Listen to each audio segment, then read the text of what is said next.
பிறகு எப்படி அவர்கிட்ட போகணும் அப்படின்னு சொல்லி கொடுக்கிறான். என் மகளே, நீ சுகமாய் வாழ்ந்திருக்கும்படி நான் உனக்கு சௌக்கியத்தை தேடாதிருப்பேனோ? நீ போவாசின் வேலைக்காரிகளே கூடியிருந்தாயே, அவன் நம்முடைய உறவின் முறையான் அல்லவா? இதோ அவன் இன்று ராத்திரியிலே களத்திலே வார்கோதுமை துருவான். நீ குளித்து எண்ணெய் பூசி உன் வஸ்திரங்களை உடுத்திக் கொண்டு அந்த களத்திற்கு போ. அந்த மனுஷன் புசித்து குடித்து தீரு மட்டும் அவன் கண்ணுக்கு எதிர்படாமல் இரு. சில காரியங்களை சொல்லிக் கொடுக்கிறா பாருங்க.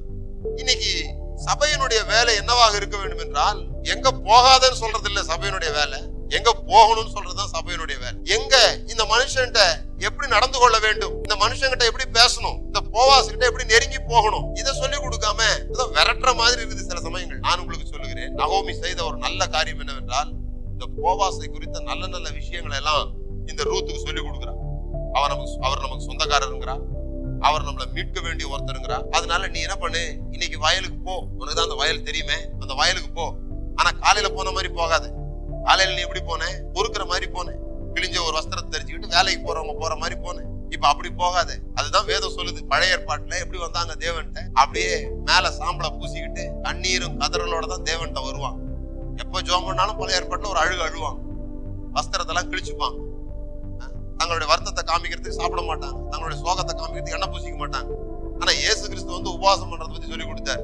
நீ எண்ணெய் பூசி தலைய வாரி நல்லா ஜம்முன்னு உபவாசம் பண்ணு அப்படின்னு சொல்லி கொடுத்தாரு. அதுதான் நகோமி சொல்லி கொடுக்குறாரு. இப்ப நீ போறது போவாசுகிட்ட அவர் யாருன்னு தெரிஞ்சுக்கிட்டு போறேன். காலையில போனது அவர் யாருன்னு தெரியாம போனேன் பாருங்க. ஆண்டவரை தெரிஞ்சுக்கிட்டு ஜோம் பண்றது ஒண்ணு, தெரியாம ஜோம் பண்றது ஒண்ணு இருக்கு. ஆண்டவரை தெரிஞ்சுக்கிட்டு ஜோம் பண்ணணும்னு சொன்னா இப்படிதான் நல்லா போகும். சில பேர் போகும்போதே சோகமா தான் போகணும்னு நினைக்கிறாங்க. ஜபத்துக்கு போனாலே ஒரு சோகமா தான் போகணும் அப்படின்னு நினைக்கிறாங்க.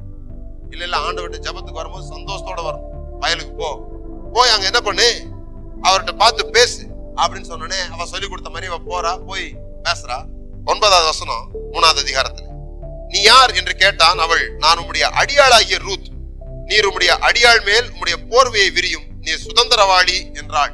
கவனிங்க, ரொம்ப முக்கியமான விஷயத்த சொல்ல போறேன். கொஞ்ச நேரத்துக்கு முன்னால காலையில போவாசு கிட்ட போய் அவ நிக்கும் போது போவாஸ் சில விஷயங்களை சொல்ற. நீ இப்படி எல்லாம் வந்தோடனே அவ சொல்றா 13வது வசனம் 2வது அதிகாரத்துல, அதற்கு அவள், என் ஆண்டவனே, உம்முடைய கண்களில் எனக்கு தயை கிடைக்க வேண்டும். நான் உம்முடைய வேலைக்காரரில் ஒருத்திக்கு சமானமாயிராவிட்டாலும் நீ எனக்கு ஆறுதல் சொல்லி உம்முடைய அடியாளோட பட்சமாய் பேசினீரே என்றாள். அப்போ 10வது வசனத்துல, அப்பொழுது அவள் தரையிலே முகங்குப்புற விழுந்து வணங்கி, நான் அந்நிய தேசத்தாளா இருக்க நீர் என்னை விசாரிக்கும்படி எனக்கு எதனாலே உங்களுடைய கண்களில் தயை கிடைக்கு. நீங்க ஜபத்துக்கு போகும்போது, தேவனிடத்துல நெருங்கி போகும்போது ஆசீர்வாதங்களை பெற வேண்டுமானால் உங்களுடைய பொசிஷன், நீங்கள் கிறிஸ்தவத்துல எந்த நிலையில் இருக்கிறீர்கள் என்று தெரிந்து கொள்ள வேண்டும். நாம் எந்த நிலையில இருக்கிறோம்? சில பேர் நினைக்கிறோம் அந்நியர் மாதிரி இருந்துக்கிறோம், அந்நிய தேசத்தாள் சொல்றான். அடுத்து கொஞ்சம் பரவாயில்லாம வருது, உங்களுடைய வேலைக்காரில் ஒருத்திக்கு நான் சமானமா இல்ல அப்படிங்கிறா. எப்படி இளையகுமாரன் சொன்னானோ, உங்களுடைய வேலைக்காரர்கள் ஒருத்தராவது என்ன வச்சுங்க அப்படின்னு சொன்னானோ, அப்படி வேலைக்காரங்களா வந்துடுறோம். நிறைய நேரம் சபையில இருக்கிற மிகப்பெரிய தீமை என்னன்னு சொன்னா, ரட்சிக்கப்பட்ட பிறகு ஏதோ ஒரு வேலைக்கார மாதிரி நடந்து கொள்கிறாங்க தேவனிடம். அவர் சொல்றார், நான் இனி உங்களை ஊழியக்காரர் என்று சொல்லாமல் உங்களை சிநேகிதர் என்று சொல்லுவேன் என்று சொல்லி இருக்கிறார். நமக்கு அந்த வெளிப்பாடு வரமாட்டேங்குது. அல்லது எங்கிருந்தோ இதை நாம் கற்றுக்கொண்டோம். ஆண்டவர்கிட்ட வந்தா பயப்படணும்னு மட்டும் கத்துக்கிட்டோம். ஆண்டவர்கிட்ட வந்தா பயப்படணும் மாத்திரம் இல்ல, வேதம் சொல்லுகிறது, பூரண அன்பு பயத்தை புறம்பே தள்ளும், அன்பிலே பயம் இல்லை என்று சொல்லப்பட்டிருக்கிறது. இவர் அன்பாகவே இருக்கிறார், அவரிடத்துல வரதுக்கு பயம் தேவையில்ல. நீங்க அதை புரிஞ்சுக்கிட்டுங்க. இங்க இப்போ காலையில உங்களுடைய வேலைக்காரி அந்நிய தேசத்தால் அப்படிலாம் சொன்னவங்களுடைய ஜபம் நைட் மாறி போச்சு. என்ன மாறி போச்சு? யாருமா நீ கேட்ட உடனே எல்லாம் உங்க ஆளுதான் அப்படிங்கிற. உமது அடியாள் தான், உமது அடியாள் தான், நீர் என்னுடைய சுதந்திரவாளி, நீர் சுதந்திரவாளி என்றால் நான் உங்க பத்தி தெரிந்து கொண்டேன். நீர் யாருன்னு எனக்கு தெரிஞ்சு போச்சு. இதுதான் நீர் சுதந்திரவாளி. அதை கேட்ட உடனே அவன் என்ன பண்றான்? பயப்படாதே, உனக்கு வேண்டியதெல்லாம் செய்வேன். நாயா காலையில அப்படி சொல்லல, அப்பவே தெரியும், போவாசுக்கு தெரியும் நான் சுதந்திரவாளி தான், இவளை மீட்க வேண்டியது எல்லாம் தெரியும். ஆனா ரூத் அதை அறிந்து கொள்ளும் வரை போவாசால் ஒன்றும் செய்ய முடியாது. அவர் ஒண்ணுமே சொல்ல அமைதியா இருக்கிறார். ஆனா இப்ப அவ தெரிஞ்சுக்கிட்டா இவர் யாருன்னு சொல்லி.